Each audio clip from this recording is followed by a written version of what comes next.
Well, what do you think the blowback to the, because just like you and I know that, we know that South Africa and the BRICS nations know that too. What do you think will be the ramifications for this move by the U.S. and the NATO alliance? The what's going on in Ukraine, you mean, or what happened in Warsaw?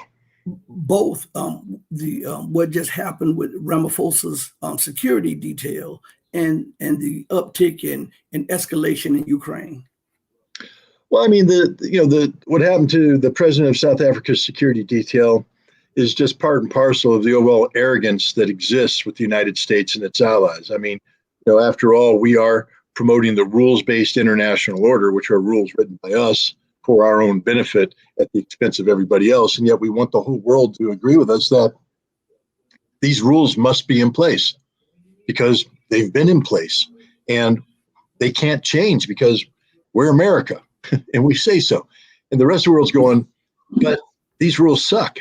They're really bad. We don't like them.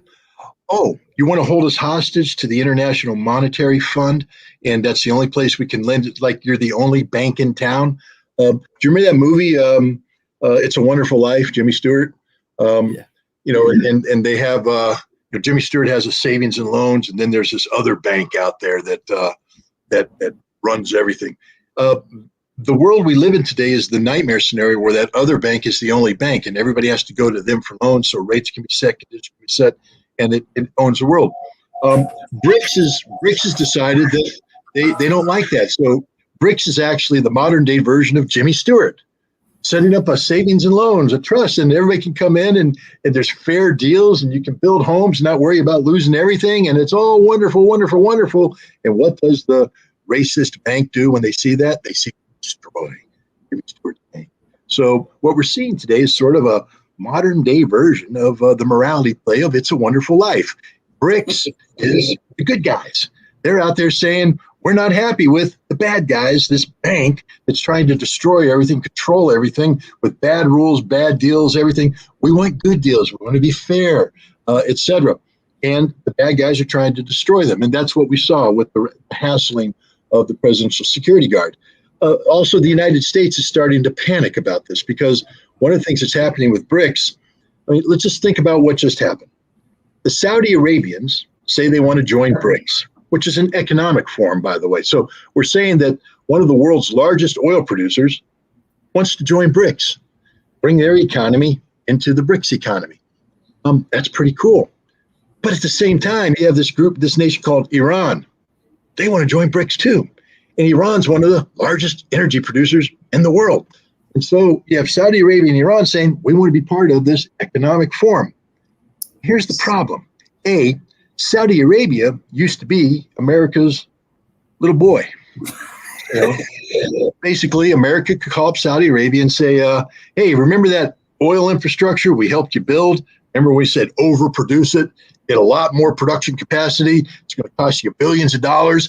Then we want you to mothball a lot of it so it's not being used. That doesn't make any economic sense. We know that's why you're going to do it, and you're going to pay for it. And then what's going to happen is we call you up. You're going to produce more oil so you meet our needs. And then when we don't need more oil, we're going to call you up and you're going to produce less oil. And the Saudis are like, that's bad for our economy. We don't care because we're providing you security guarantees. And Saudis go, oh, yeah, security guarantees. Against whom? The Iranians. They're really bad. Oh, my God, the Iranians are bad. We need help. Secure us, secure us, secure us. And that game was played for about 5 decades. And the Saudis finally woke up. Now, they needed help. You see, this other nation came in called China. China, of course, is a global competitor to the United States. But China didn't sail into the Persian Gulf with a giant fleet, because that's what America has. All we have is a fleet. We have the 5th Fleet in the Persian Gulf and a bunch of airplanes. That's America's presence because we're the good guys. No, the Chinese didn't come in with a fleet or aircraft. They came in with a diplomat.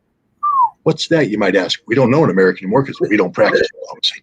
But a diplomat came in and actually got the Saudis and the Iranians to sit down, and they explained the situation to them.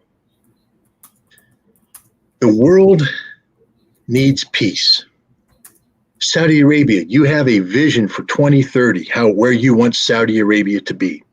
You recognize that the world is drifting away from fossil fuels and that your economy right now is almost solely dependent upon fossil fuels to function. So you want to diversify your economy, create an economy that can survive in a declining carbon environment. But to do that, you need to invest the money you're making from carbon, from energy, into your economy for this diversification. Now, that works as long as you're not diverting hundreds of billions of dollars away from this investment to buy stuff you'll never need. These weapons America's trying to sell you. Now, here's the thing. If you go to war against Iran, Iran will destroy all of your oil infrastructure and you'll be left with nothing. Yes, you will destroy Iran's oil infrastructure and they'll be left with nothing. But the bottom line is you're left with nothing. So this vision you have doesn't exist. All America does is get you involved in wars. Think about it, Saudi Arabia. We got you involved in every Middle Eastern conflict there is. In fact, you're currently involved in several of them. You're involved in Syria. You're involved in Yemen, that big war you started in 2014 that didn't go so well for you. That's yours, baby. You're involved in a covert war against Iran, and I can tick off a few more. So what do we do? What do we do? How about peace? How about not being involved in war? Well, those Iranians, well, don't talk about him theoretically because here he is, Mr. Iran. Come on in, Iran. I'd like to introduce you to Mr. Saudi Arabia. You both need to learn how to work with each other so that you're not spending money trying to fight each other. That's America's war. That's what America wants you to do. What we want you to do is make peace and then together work on joint economic development of the Eurasian landmass. There's a lot of money to be made there. You guys can make that money as long as you're peacefully coexisting. And the Saudis and Iranians went, that sounds like a good idea. Boom. And now there's peace breaking out all over. And Saudi Arabia and Iran are joining BRICS. Now, when the American dollar, there's a nickname for it. They call it a couple things. The reserve currency, you've heard that. Why is it the reserve currency? Because everybody uses it. Why? Well, everybody needs oil. Yes, and America has linked the dollar to oil sales around the world. It's called the petrodollar. Mm-hmm. Wow. But what have Saudi Arabia and Iran done recently? We don't want to use the dollar anymore. Two of the world's largest oil generating nations have said, now we're going to use, how about that Chinese currency? That's a pretty cool currency. Why would they want to use the Chinese currency and not the dollar?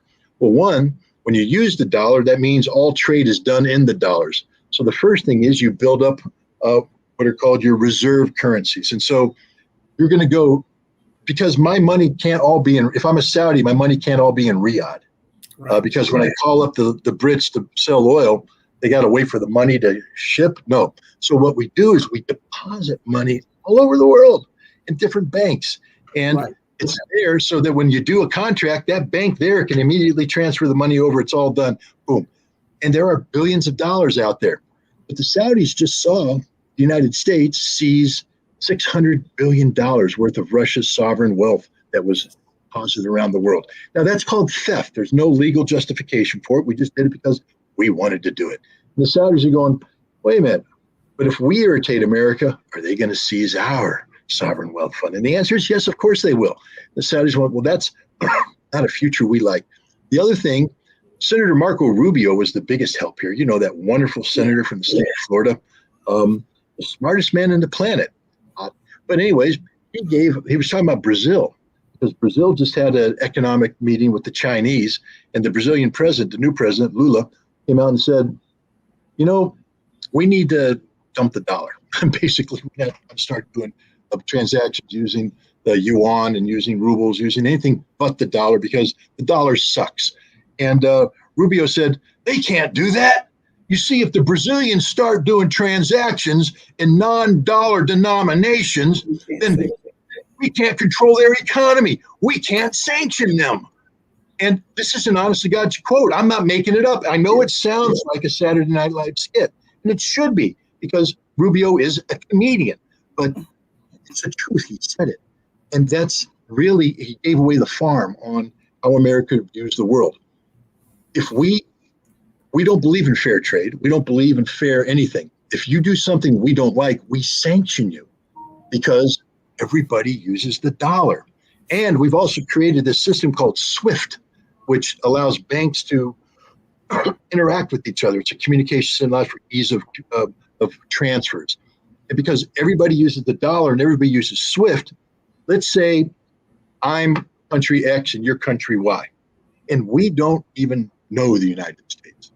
Never been there, don't want to go there, but we have to use the dollar because it's the global currency, the petrodollar. And you and I want to do business. And I say, hey, Rashid, I want to buy 400 pieces of X. And somebody in America goes, I don't want Rashid selling Scott 400 pieces of X. None of their damn business, excuse my language, but I say, okay, we're going to sell it. I say, how much? You tell me $100 million. I say $100 million straight to your bank account through the SWIFT system. Two things. The Americans go, aha, silly Scott. You just used the American dollar and you put it through the SWIFT system. So we're going to sanction you. But guys, this has nothing to do with America.